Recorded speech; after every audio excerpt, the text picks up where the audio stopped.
أنفقتم من شيء فأن لله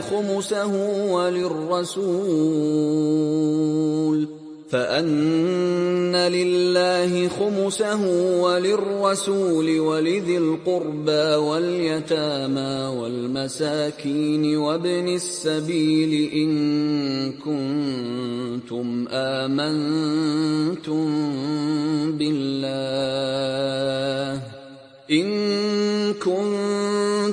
آمنتم بالله وما أنزلنا على عبدنا يوم الفرقان يوم التقى الجمعان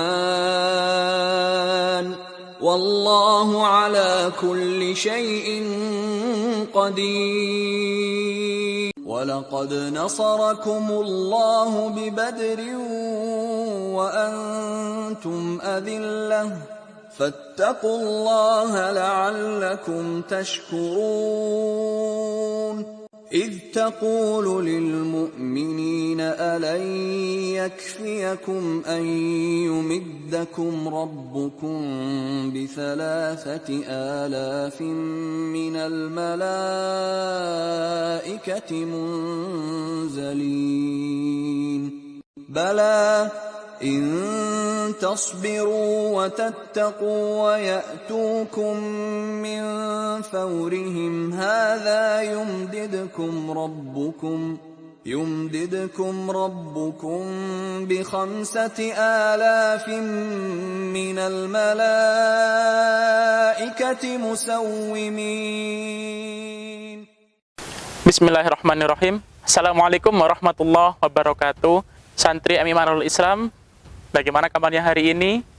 Lancar puasanya? Semoga Ramadan kali ini kita mendapatkan ampunan dan rahmat dari Allah Subhanahu wa taala. Kalian tahu nggak, di bulan Ramadan ini ada satu tanggal yang memuat dua peristiwa penting. Ada yang tahu tanggal berapa itu?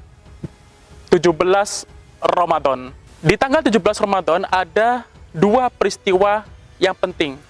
Pertama adalah peristiwa turunnya Al-Quran dari Lauhul Mahfudz ke Baitul Izzah atau langit dunia, yang mana peristiwa ini kita kenal dengan nama Nuzulul Quran. Peristiwa yang kedua yaitu Perang Badar. Nah, kali ini Ustadz akan menjelaskan tentang peristiwa yang kedua, yaitu peristiwa Perang Badar. Perang Badar terjadi pada tanggal 17 Ramadan tahun 2 Hijriah. Artinya 2 tahun setelah Nabi Muhammad SAW dan umat Islam hijrah dari Mekah ke Madinah. Dan pada tahun itu juga, di tahun 2 Hijriah, adalah tahun pertama kali umat Islam mendapatkan syariat berpuasa di bulan Ramadan. Bayangkan, baru pertama kali mendapatkan syariat puasa di bulan Ramadan dan dapat perintah untuk perang, jalan di padang pasir, kemudian beraktivitas fisik, mental di peperangan. Kalau kalian mengalami itu, kuat nggak kira-kira ya? Sebelum Ustadz masuk ke materi Perang Badar, perlu kalian ketahui bahwa perang di masa Nabi Muhammad SAW masih hidup terdiri dari dua jenis. Yang pertama adalah Ghazwah, yang kedua adalah Sariyah. Ghazwah adalah perang yang dipimpin langsung oleh Nabi Muhammad SAW. Jadi Nabi Muhammad langsung terjun ke medan perang, memimpin perang. Yang kedua adalah Sariyah, di mana Nabi Muhammad mengutus seorang sahabat untuk menjadi pemimpin perang. Jadi Nabi Muhammad tidak terjun langsung ke medan perang. Dan Perang Badar ini termasuk ke golongan Ghazwah, yaitu Nabi Muhammad terjun langsung ke medan pertempuran, ikut berperang dan ikut menentukan strategi di medan perang. Banyak umat Islam yang menyangka bahwa Perang Badar ini adalah perang pertama umat Islam dengan kaum kafir Quraisy. Nah, sebenarnya Perang Badar ini adalah perang kesekian kalinya, lebih tepatnya perang ke-9 antara umat Islam dengan kaum kafir Quraisy. Penyebabnya kita bisa simpulkan ada dua penyebab terjadinya perang antara umat Islam dan kaum kafir Quraisy. Yang pertama adalah karena ancaman dari kaum kafir Quraisy itu sendiri, yang mana kaum kafir Quraisy itu mengancam akan mengalahkan umat Islam ketika mereka sudah hijrah ke Madinah. muslimin. Penyebab yang kedua adalah orang muslim ketika mereka hijrah dari Mekah menuju Madinah, tidak semuanya itu membawa harta benda. Ada harta benda yang mereka tinggalkan, seperti hewan ternak, uang, mungkin pakaian, senjata. Dan ketika orang muslim sudah hijrah dari Mekah ke Madinah, barang-barang itu dirampas oleh kaum kafir Quraisy dan dijadikan sebagai modal mereka untuk berdagang. Nah, oleh karena itu Allah merintahkan dalam surah Al-Hajj bahwa kaum muslimin diizinkan untuk berperang, mengambil kembali hak mereka. Perang Badar ini terjadi karena Nabi Muhammad SAW mendapatkan informasi bahwa kafilah dagang Abu Sufyan itu pulang dari negeri Syam menuju ke Mekah. Kafilah dagang tersebut membawa sebagian besar harta milik umat Islam untuk menjadi modal mereka berdagang. Tak ingin hilang kesempatan ini, Nabi Muhammad segera mengumpulkan umat Islam yang berada di Madinah untuk menghadang kafilah dagang tersebut. Dan terkumpullah sekitar 313 umat Islam yang bersedia untuk menghadang kafilah dagang Abu Sufyan. 313 orang itu terdiri dari 2 pasukan berkuda dan 60 unta. Jadi mereka saling bergantian naik untanya. Bahkan Nabi Muhammad itu bergantian dengan 2 orang sahabatnya untuk menaiki unta. Nah, perlu diketahui 313 orang ini bukan orang yang siap untuk melakukan peperangan yang besar.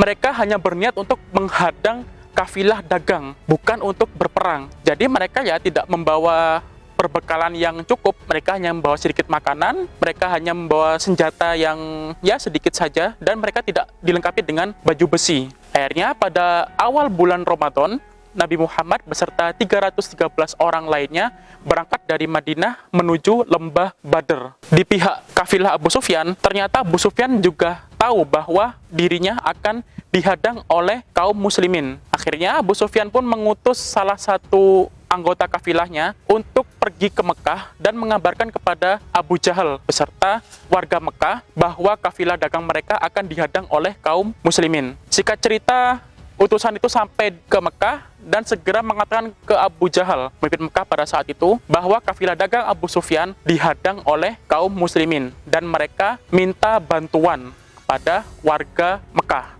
Abu Jahal pun segera mengumumkan kepada seluruh warga Mekah atau kaum kafir Quraisy untuk mengumpulkan seluruh tenaga mereka membantu kafilah dagang Abu Sufyan. Dan terkumpul 1.000 orang yang siap untuk perang melawan kaum muslimin. 1.000 orang itu terdiri dari ratusan pasukan berkuda, unta, dan perbekalan yang cukup banyak. Karena mereka benar-benar niat untuk berperang. Beda dengan kaum muslimin yang mana mereka tidak berniat untuk perang secara besar, mereka hanya niat untuk menghadang kafilah. Orang kafir Quraisy, mereka benar-benar niat untuk memerangi kaum muslimin. Di pihak kaum muslimin, Nabi Muhammad mendapatkan informasi bahwa kafilah dagang Abu Sufyan berhasil lolos dari kejaran mereka. Karena Abu Sufyan mengambil jalur yang berbeda dari jalur yang umumnya dilewati oleh kafilah dagang. Dan di saat yang bersamaan, beliau juga mendapatkan informasi bahwa pasukan kafir Quraisy sudah berangkat dari kota Mekah menuju Madinah untuk menghadapi mereka. Dan mau tidak mau, kaum muslimin harus berperang melawan kaum kafir Quraisy. Karena kalau mereka pulang ke Madinah, kaum kafir Quraisy bisa saja sampai ke Madinah dan menghancurkan kota Madinah. Akhirnya mereka harus menghadapi kaum kafir Quraisy yang berjumlah 1.000 orang. Sebagai informasi tambahan, iblis juga ikut serta dalam peperangan ini. Di pihak mana iblis kira-kira? Betul, di pihak kaum kafir Quraisy. Apakah iblis menunjukkan wajah aslinya? Tentu saja tidak. Iblis penyamar sebagai salah satu pemimpin suku Bani Kinanah, yaitu Suraqah bin Malik. Singkat cerita, kedua pasukan itu bertemu di satu tempat, tapi mereka tidak saling melihat. Kok bisa begitu? Karena mereka terhalang 2 bukit besar. Umat Islam berada di belakang sebuah bukit yang bernama Utwatil Dunya, sedangkan kaum kafir Quraisy berada di sisi lain dari bukit Utwatil Quswa. Jadi di Badr itu ada 2 bukit, yang satu namanya Utwatil Dunya, itu tempat bersembunyinya umat Islam, sedangkan di sisi lain ada Utwatil Quswa, yaitu tempat bersembunyinya kaum kafir Quraisy. Mereka di satu tempat tapi tidak saling bertemu, tidak saling tahu dan mereka melakukan aktivitas mereka masing-masing. Mereka membuat kemah mereka dan mereka bermalam di tempat tersebut. Di malam harinya Allah menurunkan pertolongan kepada kaum muslimin. Apa pertolongan itu? Yaitu berupa hujan rintik-rintik, hujan gerimis yang menyejukkan hati, menenangkan pikiran, sehingga orang Islam mengantuk dan mereka bisa beristirahat dengan tenang. Sedangkan di sisi kaum kafir Quraisy, Allah menurunkan hujan deras beserta angin yang membuat tenda kaum kafir Quraisy berantakan sehingga mereka tidak bisa beristirahat dengan tenang. Keesokan harinya, kaum muslimin sudah berangkat duluan ke medan pertempuran di lembah Badr. Di sana mereka mencoba menguasai sumur yang ada di lembah Badr. Mereka membangun camp di sumur tersebut dengan tujuan jika kaum kafir Quraisy merasa haus atau mereka membutuhkan air, mereka tidak bisa mengambil air yang ada di sumur karena sudah dikuasai oleh kaum. Sedangkan bagaimana dengan kaum kafir Quraisy? Mereka masih sibuk di Udwatul Quswa. Mereka masih menyiapkan barang-barang mereka, masih sibuk intinya di sana.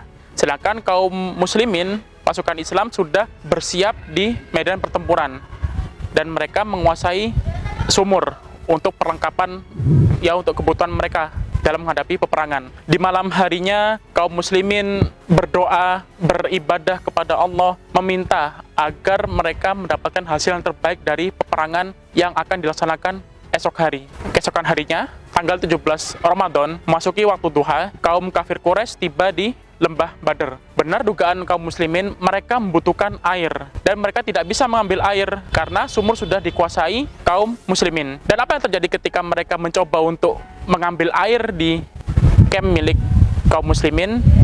Ya, mereka dihujani oleh anak panah sehingga mereka tidak bisa mengambil air. Kaum kafir Quraisy kehausan dan mental mereka semakin lemah. Perang yang ditunggu-tunggu pun mulai. Sebelum peperangan dimulai, ada duel pembukaan. Apa duel itu? Duel itu adalah pertempuran atau pertarungan satu lawan satu, di mana umat Islam mengeluarkan 3 orang jagoannya, dan orang kafir Quraisy juga mengeluarkan 3 orang jagoan. Dari umat Islam, ada Hamzah bin Abdul Muthalib, kemudian ada Ali bin Abi Thalib, dan yang ketiga ada Ubaidah bin Al-Harith. Sedangkan dari kaum kafir Quraisy, ada Syaibah bin Rabi'ah, ada Al-Walid bin Utbah, dan ada Utbah bin Rabi'ah. Hamzah berhasil menang melawan Syaibah bin Rabi'ah. Begitupun juga Ali bin Abi Thalib juga berhasil mengalahkan Al-Walid. Sedangkan Ubaidah bin Al-Harith tidak berhasil mengalahkan Utbah bin Rabi'ah. Ubaidah terkena pedang dan dia jatuh. Akhirnya Hamzah dan Ali lah yang mengalahkan Utbah bin Rabi'ah. Melihat 3 jagoannya kalah, Abu Jahal pun sangat marah dan dia pun segera suruh pasukannya untuk menyerbu kaum muslimin. Peperangan yang sengit pun dimulai. Di dalam tenda, Nabi Muhammad didampingi oleh Abu Bakar terus-menerus memanjatkan doa kepada Allah Subhanahu wa taala. Beliau ingin agar umat Islam memenangkan pertempuran ini. Bahkan beliau sampai berdoa, jika umat Islam sampai kalah dalam perang Badr ini, maka Allah tidak akan lagi ada yang menyembah di muka bumi ini. Pertolongan Allah pun datang. Malaikat Jibril beserta ribuan malaikat lainnya turun dari langit, menaiki kuda dan membantu kaum muslimin. Apakah kaum muslim bisa melihat malaikat yang turun di medan pertempuran? Tidak. Yang bisa melihat hanyalah orang-orang kafir Quraisy. Mereka keheranan mengapa umat Islam semakin bertambah banyak dan tidak terkalahkan. Dan kalau anak-anak masih ingat, tadi iblis juga ikut dalam pertempuran ini. Setelah melihat ribuan malaikat yang turun dari langit, iblis pun tidak berani dan dia kabur dari medan pertempuran. Singkat cerita, dengan pertolongan Allah, umat Islam berhasil menang dalam perang Badr. Seluruh pembesar Quraisy tewas dalam pertempuran ini, termasuk Abu Jahal, pemimpin Mekah. Dalam pertempuran ini, sebanyak 14 orang dari kalangan kaum muslimin syahid, dan 70 orang dari pasukan Quraisy tewas, dan 70 orang lainnya ditahan oleh kaum muslimin. Apa hikmah yang bisa diambil dari peristiwa perang Badr ini? Setidaknya ada 3 hikmah yang bisa kita ambil. Yang pertama adalah kewajiban kita menjaga harta benda milik kita. Seperti kita tahu ya, perang Badr terjadi karena kaum kafir Quraisy berdagang dengan harta rampasan kaum muslimin. Yang kedua adalah Allah pasti akan menolong hambanya yang beriman, yang bertakwa, dan tak lupa harus berusaha dan berdoa. Yang ketiga adalah kebenaran akan selalu menang. atas izin Allah. Itu tadi adalah kisah Perang Badar yang terjadi pada tanggal 17 Ramadan tahun 2 Hijriah. Mudah-mudahan anak-anak semua bisa memahami kisah tersebut dan mengambil hikmah dari peristiwa Perang Badar. Saya Ustadz Yuri, terima kasih sudah mendengarkan. Assalamualaikum warahmatullahi wabarakatuh.